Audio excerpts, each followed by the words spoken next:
Welcome back, everyone. This is Professor Herring. In this video, I'm going to present to you a couple more practice problems so you have an opportunity to think about and see some explanations on how to solve problems related to the learning objectives for Chapter 9. Let's begin. For each of these, I recommend that you pause the video at the beginning of when the question is shown, so that way you can try it out on your own first before I show you the solution. Welcome back. So the question here asks, which atoms in the guanidinium ion have sp2 hybrid orbitals? Remember, the type of hybrid orbitals is dependent on the number of electron domains. And if we want sp2, then that means we have 3 electron domains, because we needed one s and 2 p orbitals to combine to produce 3 of them that are sp2. So if we draw out the structure as the Lewis structure, then it's easier to see what's going on. You should recognize that when you draw out the structure, there's a lone pair of electrons on 2 of those nitrogens. And therefore, since we have a pattern of single bond or lone pair, single bond, double bond, that we can get resonance. We know that whenever we have resonance, it has to be either sp2 or sp hybridization. And so if you look at the number of electron domains, then each of these elements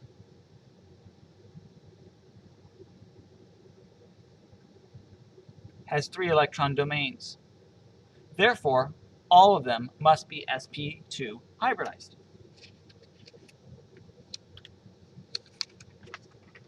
Second question. Pause the video now and try this on your own before proceeding. Welcome back. So, which of the following will exhibit delocalized pi bonding? Delocalized pi bonding is just another way of saying that it has resonance forms.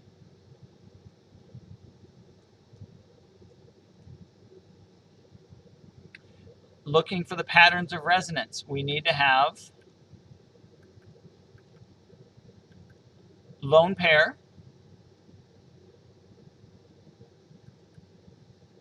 adjacent to a double bond, or alternating double and single bonds. Remember that in the skeletal structures, the lone pairs are not shown, so you need to figure out where they are on the heteroatoms using the rules of valence. So the only one of these that can possibly exhibit resonance would be the third one. Again, while this does have lone pairs, the lone pairs are attached to the element with the double bond. This has a double bond, but there's no lone pairs or another double bond in the vicinity. The third structure has lone pairs on the nitrogen, single bond, and then a double bond. And so that would form we could represent the true structure in terms of the weighted average of these resonance structures. Since they exhibit resonance, they would also have delocalized pi bonds.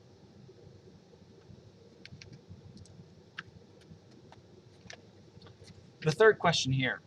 Go ahead and pause and try this on your own before proceeding. Welcome back. So we want to know what kinds of orbitals overlap to form the carbon-oxygen bond indicated by the arrow in the structure below. So in order to know what kinds of bonds are overlapping, all we need to do is determine the hybridization. So since we have here,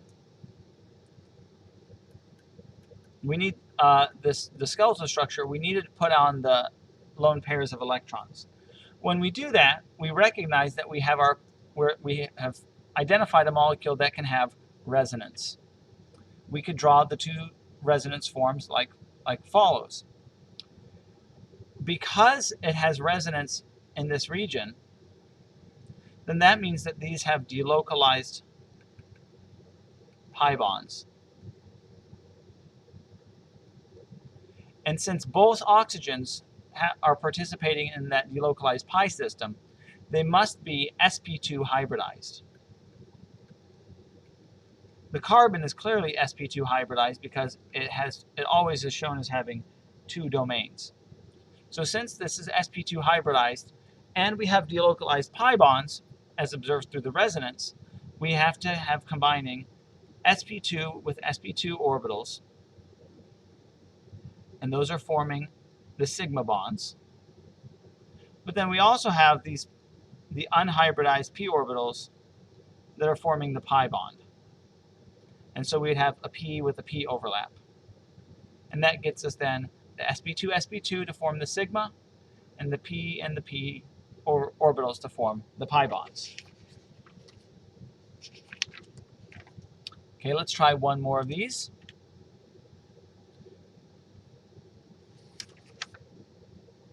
Now, what orbitals are overlapping to form the bond indicated by the arrow here?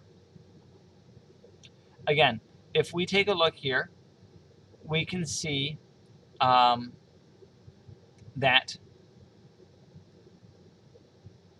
this would be an sp3 hybridization, whereas this is sp2. Again, remember the hydrogens are hidden, and so this carbon atom here has 4 electron domains. This nitrogen atom has 3 electron domains. And while it is participating in resonance, it's only ever going to be showing 3 electron domains. Therefore, the orbitals that are used here are an sp3 combining with an sp2 type orbital. Now, if we look at this structure, again, remember, lone pairs are not shown, and so you need to evaluate for them based on the valence and based on how many bonds a molecule is forming. This nitrogen had 3 bonds, and so it needs a lone pair. This nitrogen has 4 bonds, and so it does not need a lone pair. Here we have a carbon atom, and it has to have a hydrogen on it as well. So when the question is, what orbitals are used to form the bonds here, we have to evaluate what's the hybridization. We know for sure that this is sp2, but this looks like it might be sp3. Again, we have 4 domains that are shown, but remember that because this molecule can exhibit resonance, we have lone pair, single bond, double bond, then it really must be sp2 hybridized. And therefore, we're going to have sp2 with sp2, leaving the p orbitals to overlap to participate in the delocalized pi system. Our last question here, we want to know what kinds of orbitals overlap to form the carbon-carbon bonds in the aromatic ring. Well, because it's an aromatic ring, we could have drawn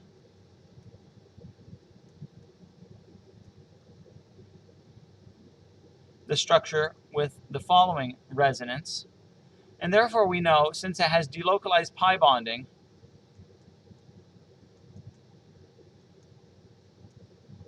that it must be either sp2 or sp.